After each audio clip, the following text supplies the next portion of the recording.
Lionel Messi est poursuivi en justice en Espagne. Alors que Lionel Messi brille à Miami, la star argentine se retrouve rattrapée par la justice espagnole. Les autorités enquêtent sur sa luxueuse villa à Ibiza, soupçonnée d'avoir été partiellement construite en violation des règles d'urbanisme dans une zone naturelle protégée. Bonjour à tous les passionnés de foot. Bienvenue sur cette nouvelle vidéo d'actualité footballistique, où on décortique les news les plus chaudes du moment. Aujourd'hui, on plonge dans l'affaire qui secoue le monde du ballon rond, Lionel Messi, le génie argentin, face à la justice espagnole pour sa villa de rêve à Ibiza. Mais ce n'est pas tout. On va aussi parler de ses exploits récents en MLS, du Golden Boot qu'il vient de remporter, des rumeurs de retour à Barcelone, et bien d'autres scoops foot.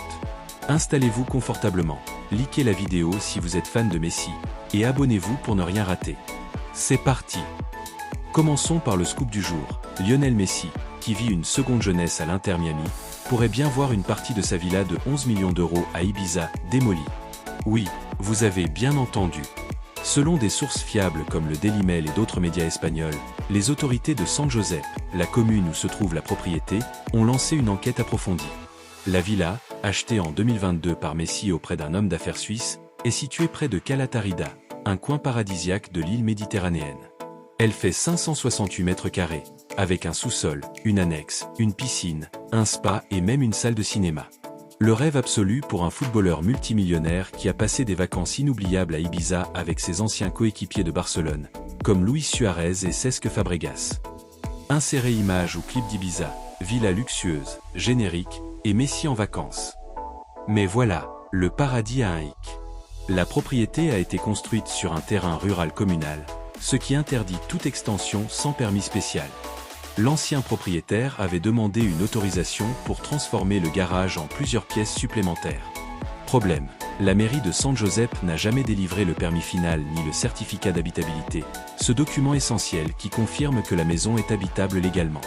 Résultat, ces pièces ont été construites illégalement avant que Messi n'achète la villa. Et Messi, ainsi que son avocat, n'auraient pas été au courant de ce détail croustillant au moment de l'achat. L'affaire a pris une tournure encore plus explosive l'année dernière quand des activistes écologistes du groupe Futuro Végétal, ou Avenir Végétal, ont vandalisé la villa. Ils ont aspergé la façade blanche de peinture rouge et noire, et brandi une bannière disant « Aidez la planète, mangez les riches, abolissez la police ». Sur X, anciennement Twitter, ils ont revendiqué l'action, accusant Messi d'avoir acquis une construction illégale pour 11 millions d'euros. Ils citent même un rapport Oxfam de 2023. Les 1% les plus riches du monde émettent autant de carbone que les 2 tiers les plus pauvres de l'humanité. Pour eux, les riches comme Messi contribuent à la crise climatique, et les communautés vulnérables en paient le prix. Aujourd'hui, l'enquête est en cours. La mairie confirme qu'aucun permis n'a été accordé, et les représentants de Messi via sa société immobilière Edificio